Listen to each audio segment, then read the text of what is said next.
Денеска православната црква ги празнува светиот пророк Елисеј, светиот Методий патриарх Цариградски и светиот Јован митрополит Евхајдски.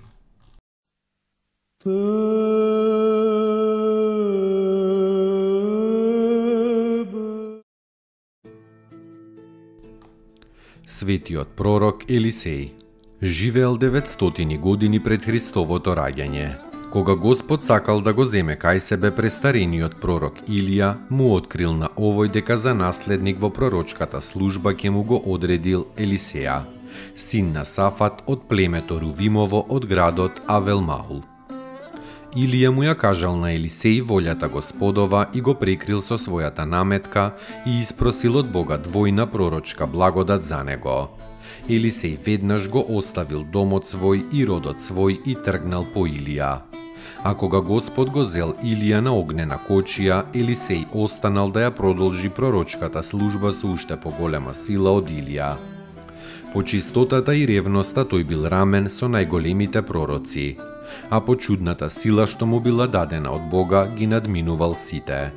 Ја разделил водата во Јордан како некогаш Мојсеј во Црвеното море.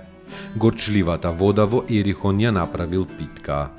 Довел вода во ископаните ровови за време на војната со моавците. Го умножил маслото за јадење во тенџерињата на една бедна вдовица, на жена самониќанка, и го воскреснал умрениот син. Со 20 лебови нахранил 100 луѓе. Го исцелил од грдотија војводата Неман. Му предизвикал грдотија на својот слуга Гиези поради сребролюбие. Ослепел еден дел од војската на Сирија, а друг дел пак го натерал во бегство. Предскажал многу случувања како на народот, така и на поединци. Се представил во длабока старост.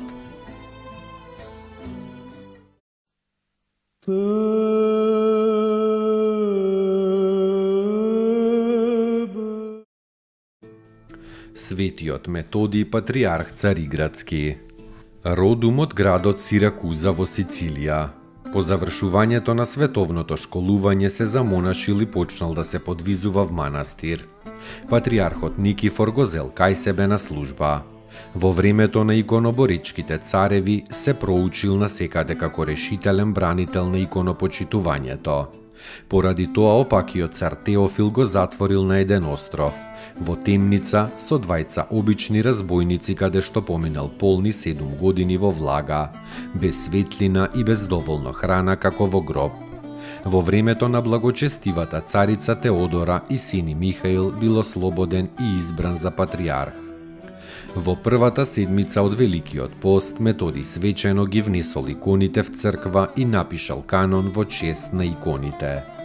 Не можејќи никако да го соборат, скверните еретици најмиле една жена, која што изјавила дека патриархот со неја имал нечисти телесни односи. Целиот Цариград се возбудил од таа клевета. Не знаејќи како поинаку да ја докаже својата невиност, патриархот поминал преку срамот и се соблекол гол пред судот, кој што сам го побарал и го покажал своето суво и од пост испиено тело. Судот на очиглед се уверил дека патриархот е наклеветен. Кога слушнал за ова, народот се израдувал, а еретиците се посрамиле. Тогаш и таа жена признала дека е наговорена и платена да ја изнесе таа клевета врз Божиот светител. И така, оние кои што мислеле да му нанесат срам на Методија и не сакајки му ја зголемиле славата. Овој голем исповедник на верата мирно го завршил животот во 846 година и се преселил во Царството Божјо.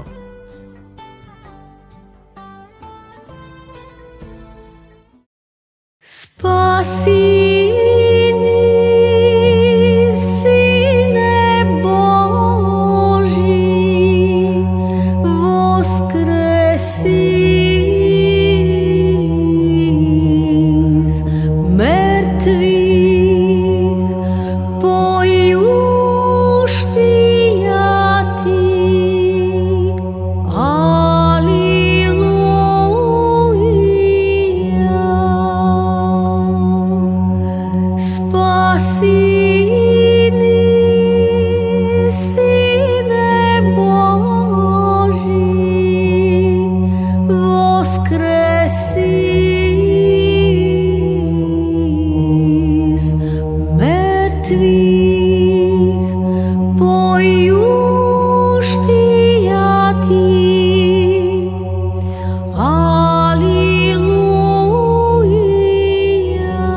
Светиот Јован митрополит Ефхајдски, наречен Маврон, многу образуван, но во исто време и духовен маж, дури во староста, при царот Алексиј Комнен постанал митрополит Ефхајдски. Прославен особено со тоа што му се јавиле светиот Василий Велики, светиот Григори Богослов и светиот Јован Златоуст и му објасниле дека тие сите тројца подеднакво се прославени на небесата. По тоа видение се стивнала препирката во народот околу тоа кој од тие три светители е поголем, а кој е помал. Уште светиот Јован го составил и познатиот канон кон пресладкиот Исус и канон кон ангелот пазител, а освен тоа има составено и други корисни списи. Мирно завршил во 1100 година.